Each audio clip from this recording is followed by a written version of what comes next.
जो phone Samsung ने 6 महीने पहले 50,000 का बेचा था, अब वो 30,000 में बेच रहे हैं। जोर जोर से बोल के लोगों को स्कीमें बता दे। दोस्तों OnePlus 13 स्मार्टफोन को हम कंपेयर करेंगे Samsung Galaxy S24 FE smartphone के साथ में। और सबसे पहले हम बात करेंगे दोनों स्मार्टफोन्स की डिस्प्ले की। तो भाई OnePlus फोन के अंदर हमें 6.32 इंचेस की 1.5 के रेजोल्यूशन वाली AMOLED डिस्प्ले दी गई है, जो कि 120 हर्ट्ज के रिफ्रेश रेट को सपोर्ट करती है। वहीं दूसरी तरफ S24 FE के अंदर हमें 6.7 इंचेस की full HD plus dynamic AMOLED 2x display दी गई है, जो कि 120 हर्ट्ज के रिफ्रेश रेट को सपोर्ट करती है। यानी कि दोस्तों डिस्प्ले यहाँ पर भाई कंटेंट वॉचिंग के हिसाब से दोनों स्मार्टफोन्स की एकदम बढ़िया वाली है, क्योंकि दोनों फोन्स में हमें AMOLED डिस्प्ले मिल रही है, एकदम बढ़िया वाली कंटेंट वॉचिंग आप कर पाएंगे।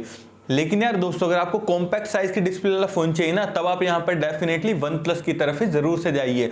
और IP रेटिंग की अगर मैं बात करूं तो उसमें तो भाई फर्क है, क्योंकि OnePlus फोन सिर्फ IP65 रेटिंग के साथ में आ रहा है। फोन की प्राइसिंग है 55,000 पे, लेकिन IP65 रेटिंग बिल्कुल जस्टिफाई नहीं कर रही है। तो और OnePlus वाले कह रहे हैं हमारी सेल पता नहीं क्यों डाउन होती जा रही है। भाई यही कारण है इनकी सेल डाउन होने के। और वहीं दूसरी तरफ दोस्तों सैमसंग फोन IP68 रेटिंग के साथ में आता है। तो अगर आपको वाटर और डस्ट से बढ़िया वाली प्रोटेक्शन चाहिए ना, डेफिनेटली आप यहाँ पर सैमसंग की तरफ ही जरूर से जाइए। और दोस्तों ऑपरेटिंग सिस्टम की अगर मैं बात करूं तो यहाँ पर भी OnePlus phone out of the box Android 15 के साथ में आता है, जो कि ऑक्सीजन OS 15 पर बेस्ड है। वहीं दूसरी तरफ Samsung phone out of the box Android 14 के साथ में आता है, जो कि One UI 6.1 पर बेस्ड है। तो देखिए दोस्तों, लेटेस्ट ऑपरेटिंग सिस्टम और लेटेस्ट UI के मामले में यहाँ पर डेफिनेटली OnePlus का फोन ही विनर है। लेकिन लॉन्ग टर्म तक अपडेट्स आपको दोनों ही फोन्स में मिलेंगे, उसमें आपको कोई भी दिक्कत नहीं आएगी। और चिपसेट की अगर मैं बात करूं तो OnePlus फोन के अंदर हमें Snapdragon 8 Elite दिया गया, जो कि 3 नैनोमीटर टेक्नोलॉजी पर बेस्ड है। और वहीं दूसरी तरफ सैमसंग फोन के अंदर हमें Exynos 2400E चिपसेट दिया गया, जो कि 4 नैनोमीटर टेक्नोलॉजी पर बेस्ड है।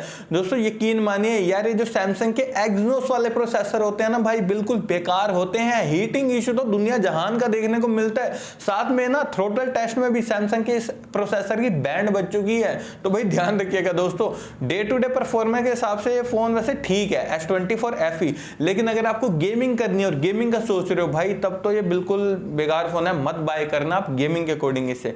तो इसलिए दोस्तों ओवरऑल बढ़िया डे टू डे परफॉर्मेंस और टॉप की अगर आपको गेमिंग करनी है ना, तब आप यहाँ पर OnePlus की तरफ ही जाइएगा, क्योंकि इस फोन के अंदर हमें Snapdragon 8 Elite मिल रहा है। भाई अल्टीमेट गेमिंग आप कर पाएंगे OnePlus फोन के साथ में, कोई दिक्कत नहीं आएगी। और देखिए दोस्तों, इन दोनों फोन्स को मैंने टैग कर दिया, वहां से जाकर आप इन्हें डायरेक्टली परचेज कर सकते हैं। और अब बारी आती है भाई बैक कैमरा सेटअप की। तो यहाँ पर OnePlus फोन के बैक में हमें ड्यूल कैमरा का सेटअप दिया गया है, वहीं दूसरी तरफ सैमसंग फोन के बैक में हमें ट्रिपल कैमरा का सेटअप दिया गया है।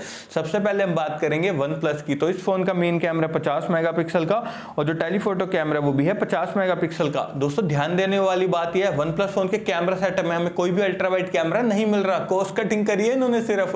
और वहीं दूसरी तरफ सैमसंग फोन का जो मेन कैमरा है 50 मेगापिक्सल का, अल्ट्रा वाइड कैमरा है 12 मेगापिक्सल का और जो टेलीफोटो कैमरा वो है 8 मेगापिक्सल का। दोस्तों अब सबसे पहले सैमसंग फोन के कैमरा सैंपल्स देखिए कि यहाँ पर इसके मेन कैमरा ने डिटेलिंग को काफी बढ़िया तरीके से कैप्चर करा है। Even well optimised camera setup मैं कहूंगा सैमसंग फोन का। यहाँ पर भाई जबरदस्त फोटोज आप इस फोन के कैमरा सेटअप से क्लिक कर पाएंगे, कोई भी दिक्कत नहीं आएगी।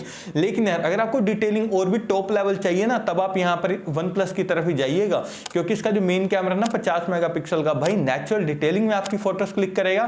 साथ ही साथ अगर आपको बढ़िया वाले पोर्ट्रेट शॉट्स भी कैप्चर करने हैं ना, तब भी आप यहाँ पर OnePlus की तरफ ही जरूर से जाइए। वो अलग बात है इन्होंने अल्ट्रा वाइड कैमरा ना देके ना कॉस्ट कटिंग की सारी हदें पार कर दी हैं। दोस्तों OnePlus के बैक कैमरा से हम मैक्सिमम 4 के तक वीडियो रिकॉर्डिंग कर सकते हैं, वहीं दूसरी तरफ सैमसंग के बैक कैमरा से हम मैक्सिमम 8 के तक वीडियो रिकॉर्डिंग कर सकते हैं, जो कि काफी अच्छी बात है। और वीडियो स्टेबलाइजेशन के लिए यहाँ पर दोनों स्मार्टफोन्स OIS टेक्नोलॉजी को भी सपोर्ट करते हैं।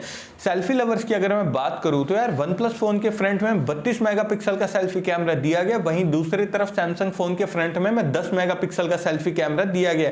देखिए दोस्तों, दोनों फोन्स के जो फ्रंट कैमरा ना काफी अच्छी डिटेलिंग के साथ में आपकी सेल्फी फोटोज क्लिक कर देंगे, उसमें आपको कोई दिक्कत नहीं आएगी। लेकिन अगर आपको डिटेलिंग और भी टॉप लेवल चाहिए, तब भी आपको OnePlus की तरफ ही जाना है, क्योंकि इसका जो फ्रंट कैमरा ना 32 मेगापिक्सल का, भाई वेल ऑप्टिमाइज्ड है। नेचुरल डिटेलिंग में आप सेल्फी फोटोज क्लिक कर पाएंगे OnePlus के फ्रंट कैमरा से। बैटरी डिपार्टमेंट की अगर मैं बात करूं तो OnePlus फोन 5850 mAh की भाई बड़ी बैटरी के साथ में आता है, जो कि 80 वोल्ट की फास्ट चार्जिंग को सपोर्ट करता है। वहीं दूसरी तरफ सैमसंग फोन के अंदर हमें 4700 mAh बैटरी दी गई है, जो कि सिर्फ 25 वोल्ट की ही फास्ट चार्जिंग को सपोर्ट करती है। भाई बैटरी डिपार्टमेंट के मामले में तो सैमसंग हमेशा पीछे ही रह जाता है और सैमसंग फोन के बॉक्स में आपको कोई भी चार्जर नहीं मिलेगा, ध्यान रखिएगा। और दोस्तों नेटवर्क कनेक्टिविटी के लिए दोनों फोन ट्रूली 5G कनेक्टिविटी के साथ में आते हैं, साथ ही दोनों फोन NFC को भी सपोर्ट करते हैं। लेकिन 3.5 mm जैक हमें दोनों फोन्स में किसी में भी नहीं दिया गया। और दोस्तों stereo speakers, under display fingerprint sensor और फेस अनलॉक हमें दोनों फोन्स के अंदर दिए गए हैं। और अब लास्ट पे हम बात करते हैं प्राइसिंग की। तो देखिए दोस्तों OnePlus फोन के 12+256 GB वेरिएंट की प्राइसिंग है 55,000 पे। वहीं दूसरी तरफ सैमसंग फोन के 8+256 GB वेरिएंट की प्राइसिंग है 37,000 पे। और अगर मैं यहाँ पर अपना पॉइंट ऑफ व्यू दूं ना भाई इन दोनों फोन के लिए, तो देखिए यार दोस्तों सैमसंग का फोन भाई बढ़िया है, आप इसे कंसिडर कर सकते हो। लेकिन गेमिंग के अकॉर्डिंग अगर आपको बढ़िया फोन चाहिए ना, तब आप OnePlus 12R को या OnePlus 13R को ले लेना। और वहीं दूसरी तरफ दोस्तों OnePlus 13S उतना बढ़िया फोन नहीं है प्राइस पॉइंट के अकॉर्डिंग। इसकी जगह पर आप iPhone 15 ले लो या फिर Vivo X200। और बिल्कुल अल्टीमेट फोन चाहिए ना, तब आप Samsung S24 Ultra को ले लेना।